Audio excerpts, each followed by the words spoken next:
back to the garage. If this is your first time visiting my channel, please go ahead, click on subscribe, and also click on that bell to receive all the updates and activities on my channel. All right, so this is the latest on Project Sled 2020 XCR 700/440. All right, so in the last video, what we did is we applied some heat tape on the front of the belly pan. And what we're doing now is we're going through the process of rehabbing the front shocks from the suspension.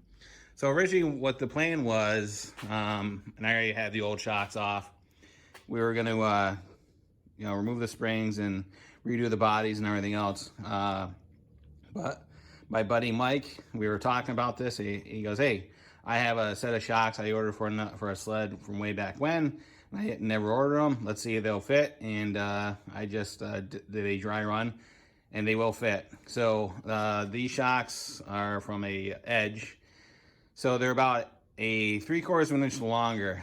And even though they're 3/4 of an inch longer, they're gonna work great. So instead of going through all the trouble on these right now, what we're gonna do is we're gonna remove the springs on this and paint them, scuff them up, and basically reassemble them and use these shocks instead. And I'm still gonna rehab these sometime down the road, but just for the sake of time and a better finished product, we're gonna go with these shocks instead. So another update is we got a OEM seat. Thanks out there to NEK Trails Cowie Ultra. He's the same person that supplied the suspension for the rear skid on this. And we were talking about something else, and he goes, "Hey, I also have an OEM seat." And so we struck up a deal. Essentially, we traded the seat that was on here and put that on there, and I think everybody will agree. The OEM seat with red piping and the correct grip is going to look great. Another thing we've done is I talked about the cable management on it, and so what I've done is I've gone and started cleaning all the cabling on it and trying to make it a little bit neater. Still working on it. It's definitely better, but still a couple things we need to work on. We have all the flex loom on all the hoses and pipes that are kind of at risk. We got some flex loom on the fuel lines, and also going into the carbs. We got the air box squared away. But big update is we got the hood back. That came out pretty good. There is a little bit of orange peel on it, but that's to be expected. So what we did on this hood is we went with a single stage paint. Again, I didn't paint it. A friend of mine offered to supply a hood for this project, and he painted it. So again, this is a single stage paint, and what they did is on the last coat, they sprayed clear on it to give a little bit more protection. And so what we're gonna do is we're gonna let this sit for about a month, and then we are gonna wet sand it. I was going back and forth whether I was gonna wet sand it or not, but I am gonna wet sand all the big areas on it. Probably not gonna spend a lot of time wet sanding the grill area, just because of the amount of work that's required.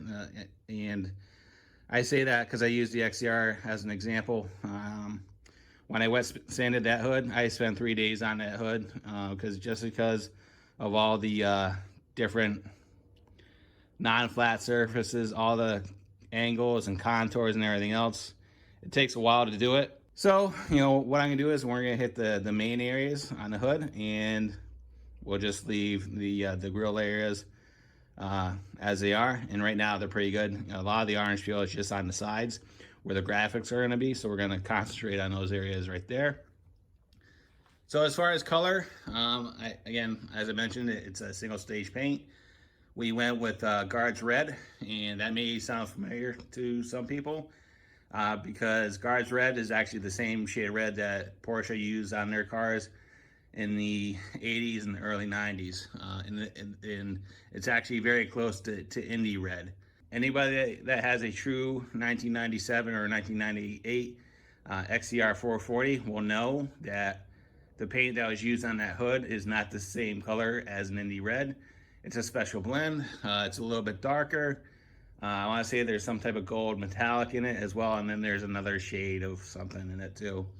And if you start pricing all the materials out, the the cost is kind of out of control.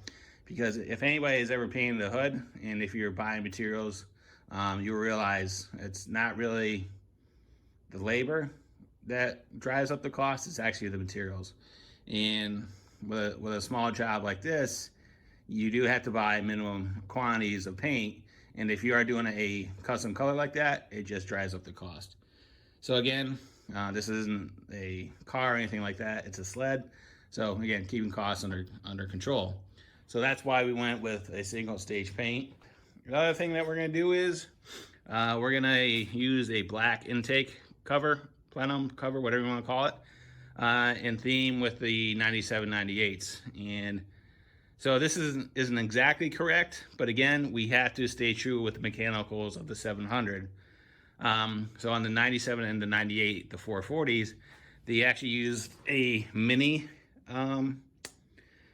plenum cover, intake cover. It was only existed on half of the hood. We're going to use a black one for this example, just to stay with the theme of the 440. So again, staying true to the theme, but it's not going to be an exact thing. Again, this is going to be it's going to have a 700 in it, not a 440. As far as the shocks being removed, if you've never done anything like this, there is definitely a trick to do it.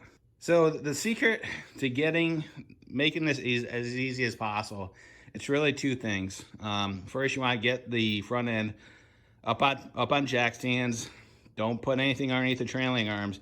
You want the suspension in full droop. You want it completely hanging. And the other thing is, if you ever have an Indy and you go to remove the shocks, you will know what a pain in the butt it is to get the top bolt out of the top shock hoop.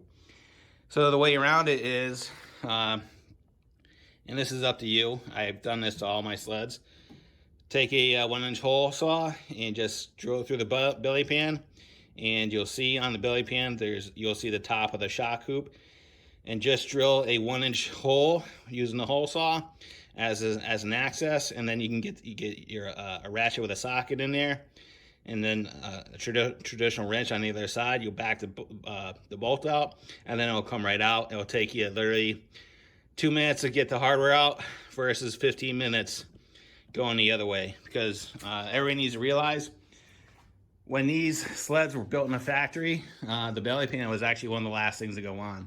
And the shocks were already on there. And so it was sent down the assembly line. And it wasn't a big deal for Polaris to do that, because they were just producing them. They really didn't care about service after the fact. So if you're ever doing work like this, make a sacrifice to the belly pan, drill a hole, and then you'll be fine. Another thing that we did is, and I didn't catch it on film, just because we're in the middle of the summer, guys. I have a fan out here, and right now we're in the middle of a heat wave up in the Northeast. It's been in the high 80s and 90s for the better part of 2 weeks, and it's brutal out here without the fan. Have the fan going, and then try to film and not have the fan on so you guys can hear what we're saying. It's tough, because just sitting here not doing anything, I'm sweating buckets. So one of the last things we talked about was, I mentioned that the rub strips had busted off on both sides, and the bumper was pointed up towards the sky. So what we did to alleviate that, I'll show you what we did to fix it, is get around here. So here is the original diagonal brace. What I did is I drilled an access hole, right, with a 1/2-inch drill.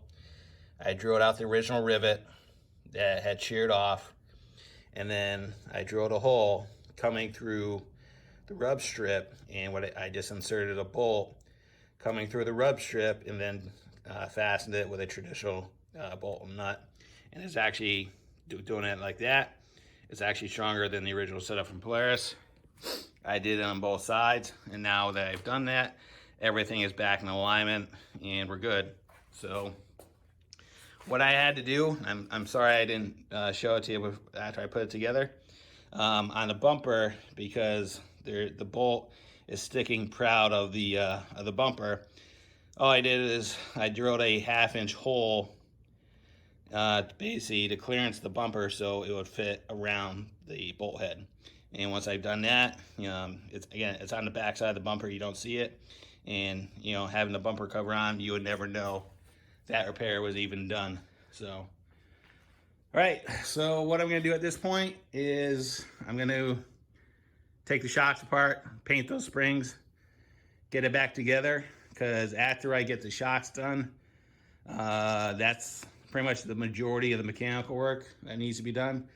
And then we're going to move on to all the cosmetic stuff, wet sanding the hood, graphics, and everything else, and wrap this thing up. So I think in probably another 30 days, and this will be done.